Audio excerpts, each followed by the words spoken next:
This is Treasure Rescue 21.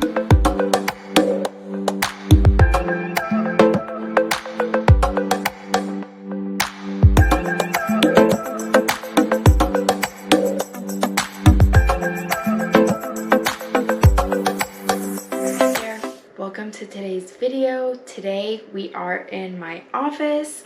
I really wanted to show you guys around my office. I know I did a garage tour before where I showed you where my packing station is and how it looks, but I never showed you inside the house where the processing happens.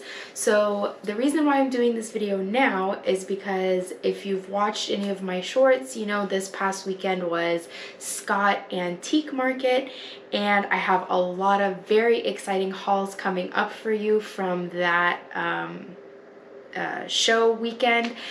But I also am upgrading my lighting station, and so I figured once I get all that inventory in from Scott, I'm gonna want to just hit the ground running with taking pictures and processing that stuff.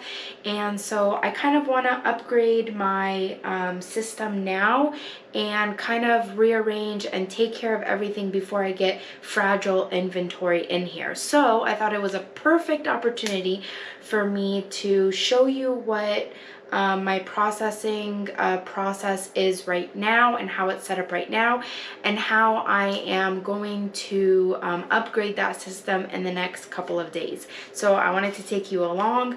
Like I say in all of my videos, this is what works for me. I've been doing this for over 2 years now and it's been working great. If you see something that I could do better, please let me know. If you have any ideas of how I can improve, let me know. This might give you an idea of how you can start up, or this might not work for you at all. And in that case, I hope it just entertains you and shows you around what I do here. So my office is, I'm just gonna move out of the way here. My office is a little bit narrow, like a narrow space, and so the majority of where everything is along the walls. So these two cabinets, I have just storage like computer supplies and tape and scissors and markers and glue and stuff like that. So that's over here.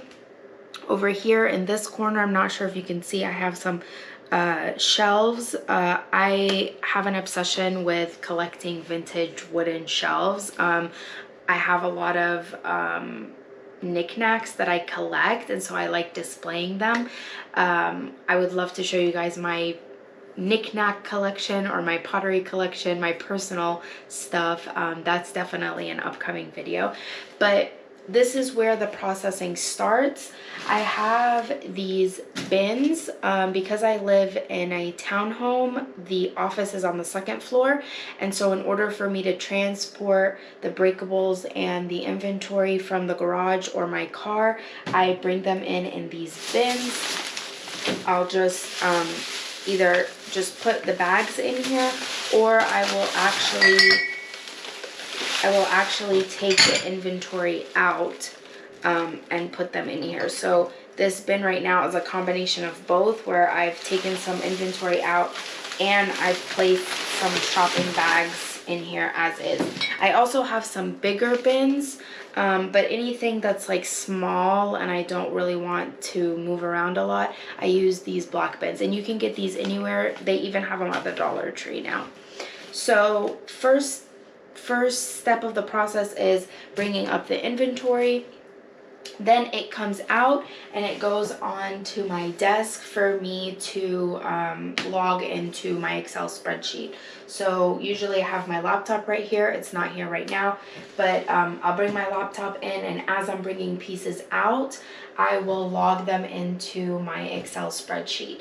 I just want to let you know that eBay on your seller hub keeps track of all your inventory, everything that you have listed, everything that if it sells, it will show another column for it being sold, how much you paid for shipping, if you did, how much the fees were, and then what your net was at the end. So there is an option for you to generate an Excel spreadsheet directly off from eBay. But for me, I like to have my own descriptions of the items, and I like to just do it myself, just like as a quick way to just see all of my stuff without logging into eBay and going into the hub and generating an Excel spreadsheet and all of that. So I do want to let you know that you can generate an Excel spreadsheet through eBay, but this is just an extra step that I like to do personally for my own records. After it's been logged in on the Excel spreadsheet, it goes on to this cart. So after I explain to you the overview of what happens in here, I'll bring you a little bit closer. As I take pieces off to photograph, I have some cleaning supplies over here, and I can just spray and clean things off if I need to. Take tags off. I have a trash on the other end, on the other side of this chair. Throw the tag away right away, and then I will photograph. So I'm gonna bring you guys in a little bit closer so you can see. This is the cart I was talking about. This is a vintage cart I got off of Facebook Marketplace. I love it. It works. It's very colorful. It fits in here so it doesn't stick out like a sore thumb. But I can carry a lot of things on it, and it's very important to have this lip right here so things are not falling off. But I do have two different backgrounds. eBay likes you to have a blank background. So I have, a lot of people like to do white and black. I do white and like a dark cobalt blue. So usually I like to categorize like things that are lighter that will be photographed on the cobalt blue background, and then things that are darker that will be photographed on the white background on the second shelf. And then on the third shelf are really good pieces. I'm not saying that they're bad pieces, but they might need a little bit more brain power for me to photograph them in a certain way, or they need cleaning, or they just need a little bit more attention. So I put those down at the bottom and then get to those when I can get to them. But the first two shelves are the ones that move quickly. So this is my photo setup as of right now. So this is a 14 by 16 photo box, and I'll just turn it on for you. It has 3 different lights, and then you can go up and down in the brightness. I've had this photo box since day one, and it's done great. So I even put it on this box. This is just a shoe box that I wrapped up so that it doesn't look so ugly, and I needed to lift it up a little bit. So it's actually hot glue gunned to that box. And then, like I said, I have the 2 backgrounds. These are actually faux leather backgrounds that I got from Hobby Lobby, and I just cut them out. So I have the white one and I have the cobalt blue one. And then, like I said, it's a 14 by 16, and I've been using this since day one. For my bigger items, what I'll do is I'll move this out of the way, and then I have this makeshift station with the same faux leather, a white one, and the blue one is folded in the back for the bigger items. And what I'll do is I'll open this window to get a little bit more light in. Not ideal, but that's what I've been doing as of now. And like I said, for the past 2 years, that's what I've been doing, and it's been working.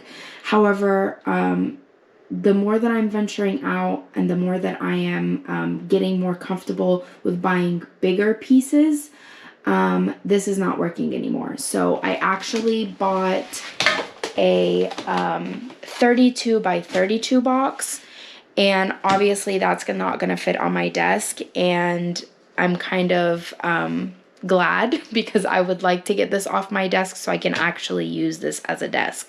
So that's what we'll be doing in the next couple of days is getting rid of this setup.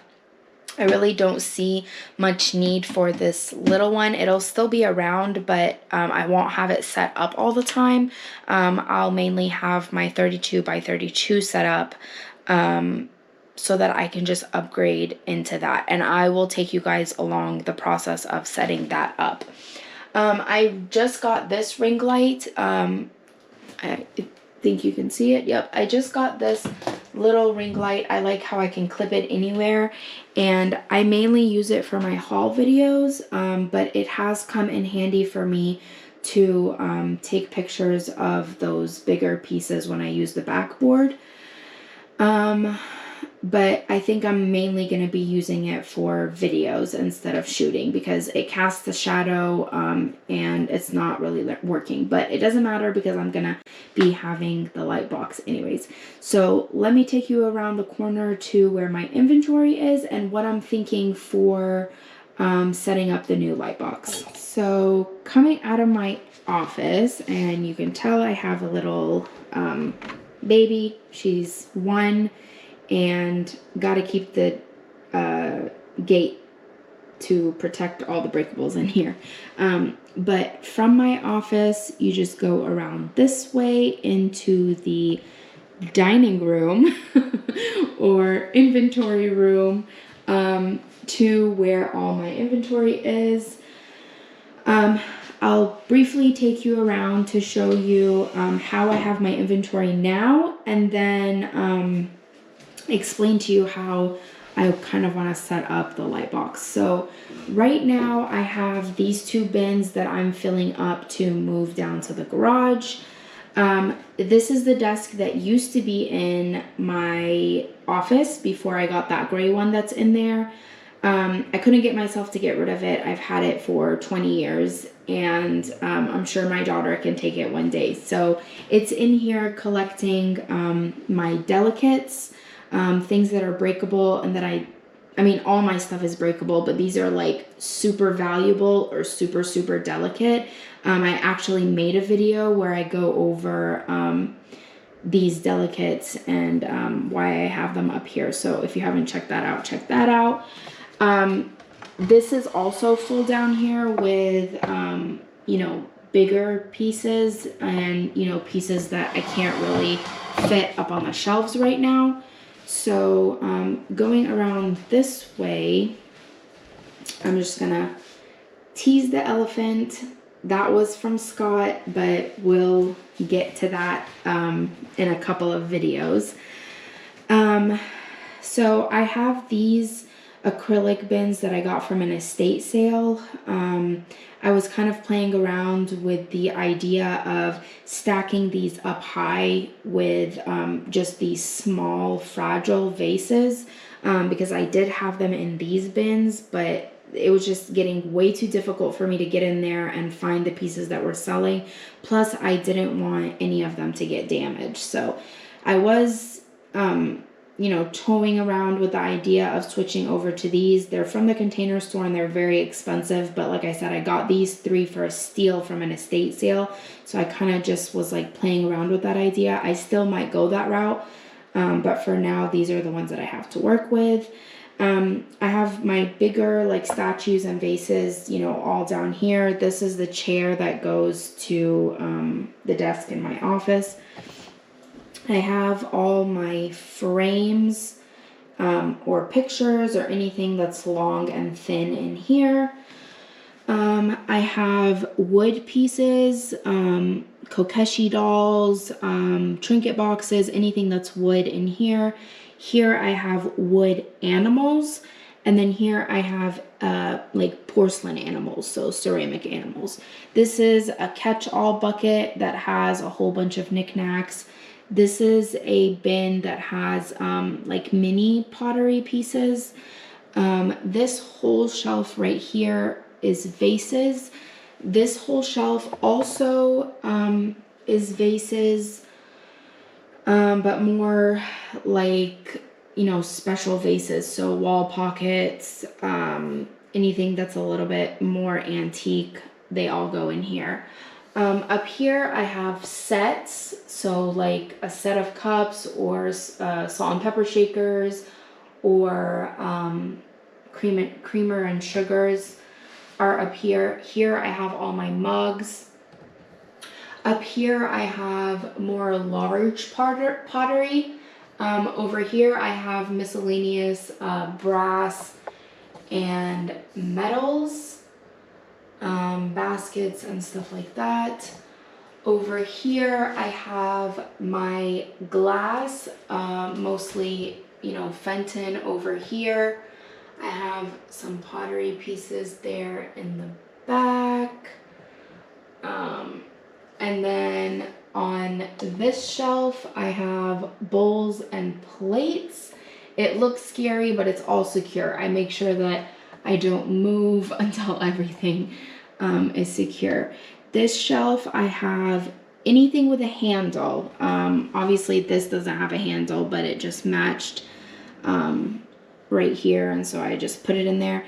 But anything that has a handle, a pitcher, I have teapots, I have a wedding vase, anything that has a handle goes here.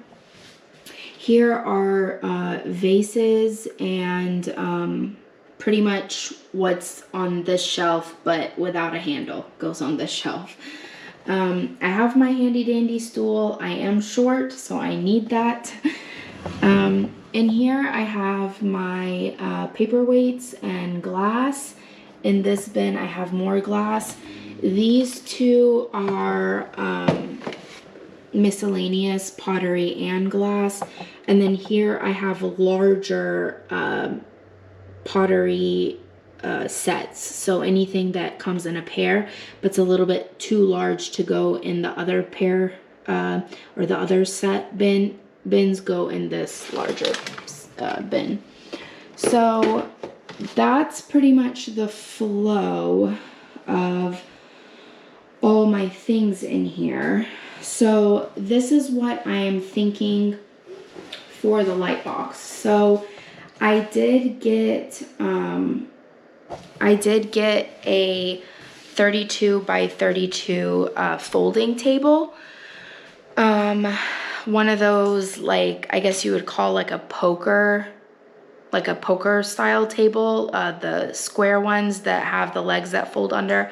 I did get one of those that is exactly 32 by 32, so it'll fit the light box perfectly. And what I'm thinking is, since these bins are going into the garage, so they're not going to be here anymore, I'm thinking of shifting all of this way, and then fitting the table and the light box on top of it here. I do have a plug that's right there, so it'll be plugged in all the time, and I won't have to worry about moving it around like I'm doing now in my office. So I would get one of those chairs that are in the corner over there and set it up here as a permanent photo spot. The only thing that I am trying to figure out is how the processing system is going to be now, because like I said, I do everything in the office. I photograph, I process, I log, I photograph, and then it comes into here to just be put on the shelves. So now I'm trying to figure out if I only have the light box here, I'm not going to have any other surface to put stuff on. If I'm going to still process things in the office and then bring them in the bins, and then just photograph them and they'll go on the shelves. I'm thinking that's how it's going to go. Again, it's going to be trial and error. Like I said, I've had this system that I just showed you now for the past 2 years. So any switch or any change is going to take a little bit of adjusting, but I'll definitely do an update and let you guys know how that goes. So that's my system now, and that's what I'm thinking concerning updating it. Tomorrow I will definitely show you guys how I'm gonna move the things around and how I set up the light box. We'll figure it out together because I've never set up one that big. And then you'll be able to see the upgrade from my 14 by 16 box to a 32 by 32 box.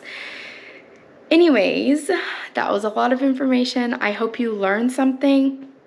I hope I was able to give you ideas. Again, if you have any ideas or if you have any suggestions of how I can do to set up my system better, please let me know. That's everything for today. I hope you enjoyed today's video, and I will see you again later. Bye.